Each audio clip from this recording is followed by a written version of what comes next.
હર હર મહાદેવ. તો સ્વાગત છે તમારું આજના મારા એક નવા વ્લોગમાં. તો અત્યારે 4:30 થઈ ગયા છે ને અત્યારે મેં વ્લોગ ચાલુ કર્યો છે. તો અત્યારે જો અમે જઈ રહ્યા છીએ વાડીએ. તો ચાલો જઈએ વાડીએ. તો હું વાડીના રસ્તે પહોંચી ગયો છું અને જો આ છે બોર. મસ્ત મજાના લાલ છટાક જેવા બોર છે, પણ આપણે તેને રિટર્નમાં બોર ખાશું. અને જુઓ આને શાંતિ છે કૂતરાને. તો ચાલો વાડી પર જઈએ પાછા. તો ફાઇનલી વાડીનું શીંડું આવી ગયું છે, તમે જોઈ શકો છો. જુઓ, તો ચાલો અંદર એન્ટર થઈ જઈએ. તો ફાઇનલી વાડીએ પહોંચી ગયા છીએ ને જો વાડીમાં ટ્રેક્ટર ચાલી રહ્યું છે, કટર ચાલી રહ્યું છે. અવાજ બહુ આવે છે, હમણાં તમને બધું બતાવું, તમે કન્ટિન્યુ વ્લોગમાં બનાવી દેજો. તો જુઓ આ બાજુ કપાસ ઊભો છે અને આ બાજુ ખેતર ખેડાઈ ગયું છે. અત્યારે કટર હાલવાનું ચાલુ છે. પછી અહીંયા ઘઉં વાવવાના છે અને ઓલી બાજુ ઝાડ ઊભી છે અને આ જો મોહિતભાઈ દોડી રહ્યા છે.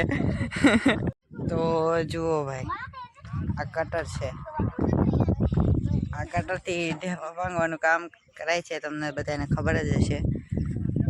જુઓ આ કટર છે. તો આવી છે કંઈક વાડી અને જો સામે છોકરાઓ પતંગ ચગાવી રહ્યા છે.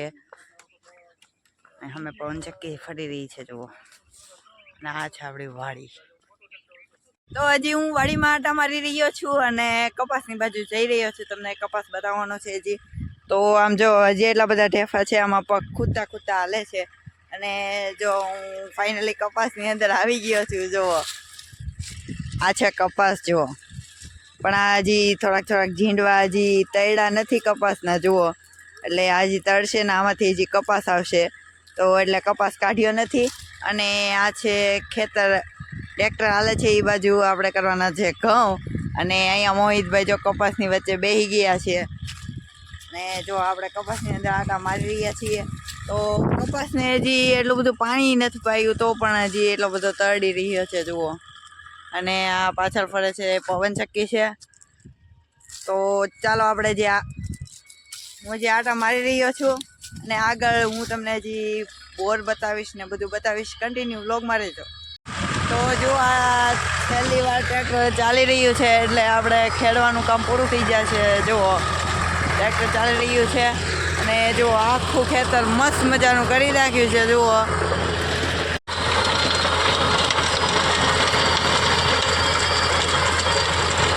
તો આવી છે કંઈક વાડી અને જો ટ્રેક્ટર પણ હવે જાય છે અને અમે પણ હવે ધીમે ધીમે જઈએ છીએ. તો જો હવે અમે ઘરના રસ્તે પાછા ચડી ગયા છીએ.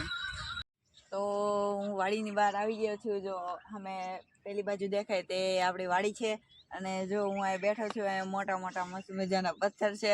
અને અહીંયા 5 વાગે કે 4 વાગે બેસવાની અહીંયા બહુ મજા આવે, કારણ કે શાંત વાતાવરણ હોય. અને જો સૂર્ય પણ હવે ધીમે ધીમે આથમમાં જઈ રહ્યો છે.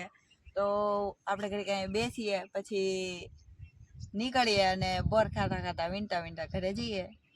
તો શિયાળાની શરૂઆત થઈ ગઈ છે અને આપણને બોરની યાદ આવી ગઈ છે. અને જો અહીંયા મસ્ત મજાના બોર પણ છે. તો ચાલો આપણે એક ચાખીએ કેવો છે તે. ઓ, અંબાતો નથી. હા, હાથમાં આવી ગયો. તો ચાલો ચાખીએ.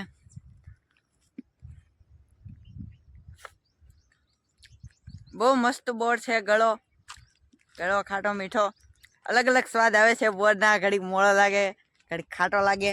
તો જુઓ મસ્ત મજાના બોર છે. કાંટા ખાવા પડે છે, પણ તોય તે કંઈક મેળવવા માટે કંઈક ગુમાવવો તો પડે જ તે. તો આપણે કાંટા ખાઈને પણ તોય તે આપણે બોર તો ખાવા માટે આવી ગયા છીએ. તો આપણે થોડાક બોર વીણી પણ લઈએ, કારણ કે ઘરે ખાવા માટે.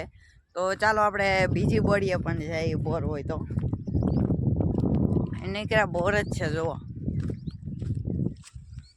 જો જ્યાં જો ત્યાં બોર. હજી તો એ અડધા તો પાક્યા નથી, પણ બોર ખાવાની બહુ મજા આવે.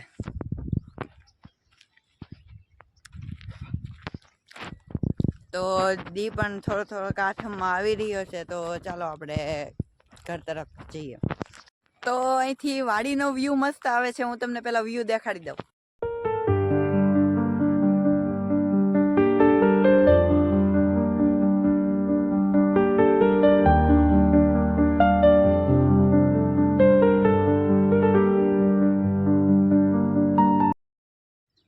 જો ઘરે જઈ રહ્યા છીએ અને આ ચારે બાજુ જો બોરડી બતાવી રહી છે, કારણ કે હું ધાર ઉપર આવ્યો છું અને અહીંયા અડધા બાવળિયા દેખાઈ રહ્યા છે.